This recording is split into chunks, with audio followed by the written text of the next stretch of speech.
most known for his positional style of play, getting pieces in position, and then he's taking strong aim, grinding competitors down up in them long games. A pragmatic player who always managed to win without a significant opening advantage. And with these raps, I be spitting strong on the song. Defeated reigning champion, Viswanath and Anand. It's Harry Mack. I'm here to get props on the word scene. Became the world champion in 2013. Yeah, and y'all know he's about to do it again. First achieved #1 rating in 2010. Been ranked #1 in the world since June 2011. I mean to say his chess game is 7. And I be spitting the fiery lyrics just to scald minds. The highest chess rating of all time, 2,881. Wait a minute, hold on, no, that's crazy, son. H-Mac, I'm up in it, they fearing my flow. Defending this title so many years in a row.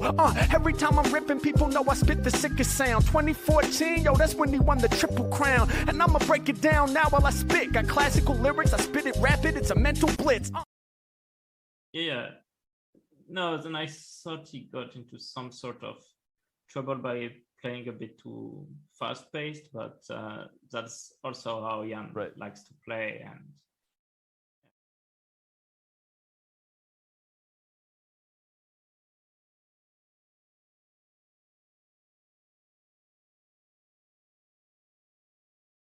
well,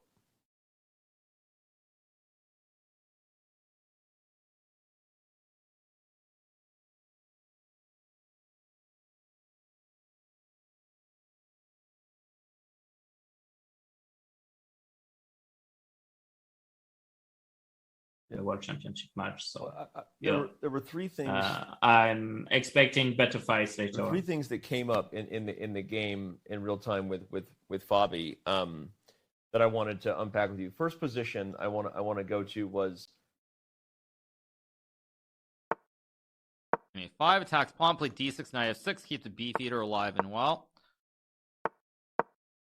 Yeah, this is a beefeater. It's a very beefy opening. Let's play knight e4, knight 7, knight f6. Not recommended for vegans, that's for sure. Probably. Okay, well, it's for both, but let's have Magnus answer first, please. I'm Rune from the Chess24 Global broadcast, and I was wondering about, there's all this secrecy, you know, we were not allowed to know who your seconds are, and it's very, very secret what your thoughts on chess are. And then after the game, it seems that you just hang out and talk about chess for like 7 minutes and tell each other what you think about the game. So how does that work? Well, I mean, it's interesting to talk chess with somebody who understands the game very well. And I think it's a way of unwinding for both of us. And I mean, especially after a game like today with so much content, I think it makes sense.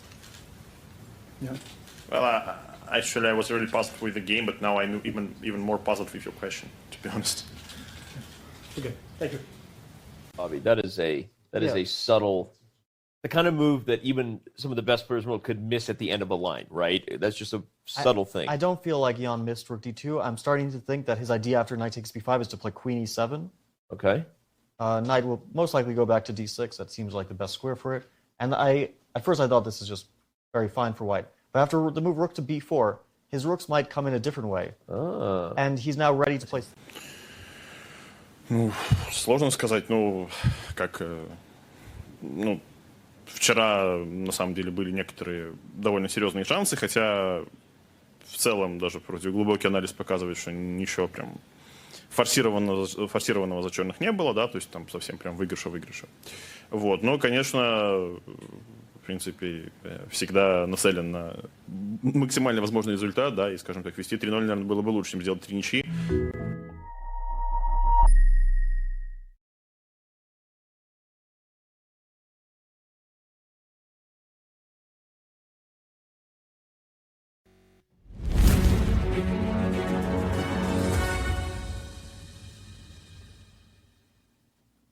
Well, as we were getting set here to make our predictions, Robert was going to make his prediction of the first move.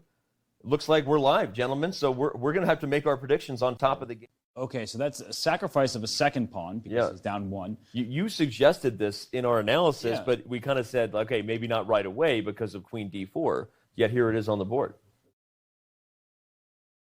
Wow. But there's so many tactics, right? Because the bishop on b7 and the bishop on g2, and especially with that knight on a6, a takes b5 comes with a threat. So in earlier variations, a takes b5, you could ignore it if you can win other material. But now in these positions, with the board just fully open, and there's a stare down of bishops between the knight on e4, so it's getting really sharp.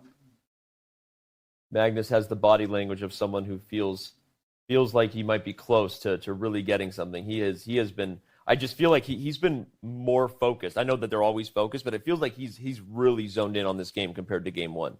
It's a different level of intensity that he's bringing right now. Ivan, this move, knight e5, it really just caught me off guard. What do you think that Jan's strategy should be at this point? Like, should he just say, I'm worse, but I need to defend myself and be a bit passive? Or should he just like keep going forward? Because at some point you're going to reach a point of no return. Well, I guess bishop d4 wouldn't be the option because that's basically too much, let's say, positionally, right? Because you still got the knight. Mm-hmm. Yep. Oh, it's already, instant response there.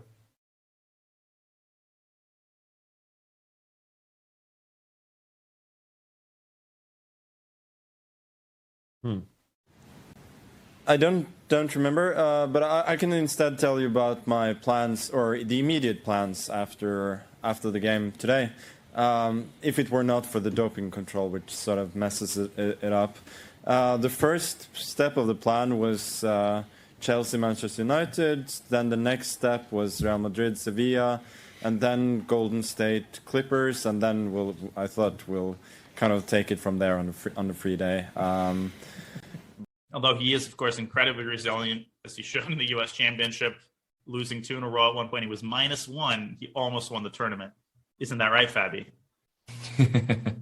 Yeah. Well, actually, the U.S. Championship, I actually didn't get a chance to train well enough for the moves, but I was really happy with my bullet play, and I've really been working on that with my coach. I recently fired Rustam, so just sent him packing, and really been happy with the progress since.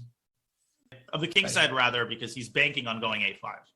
Yeah, this is one of those things that like will make infinitely more sense to a human than a computer. The computer is like smacking him around going, dude, you just lost everything you worked for in this game. But I get it. He wants to say like h5, h4, good luck on the king side. Meanwhile, at some point, I will be able to play a5. And that move will get Well, I was going to say, who do I trust? The second for Anish Giri or the player in Fabiano Caruana? And it's an interesting discussion. And wait a second. I think Jan is messing payback. with him. It is payback. Yeah. Because Magnus did this yesterday, right? This is hilarious. He had the first move e4 played, and then he did not play e4 himself. And I think Jan is doing the exact same thing, but we'll see right now. We're going to see right now. Moment of truth. Oh. Yeah, there it is. Okay, look at that. A little gamesmanship between the two childhood friends. That is pretty funny. Definitely. Did he play bishop b7? Just did, yeah. Okay, he played that rather quickly, yeah. I'm a bit surprised he played it so quickly because it's a dangerous looking move. He's allowing e takes f6, which, I mean, that looks problematic for black. Strategically, tactically, and, I mean, look at Jan's face. That's not the look of a happy chess player. Yeah, I don't think that he's very happy. At this point, we can already talk about an objective advantage for white. The thing that's going for black is that it's a very sharp position. White also has to make tough decisions and the potential for mistakes.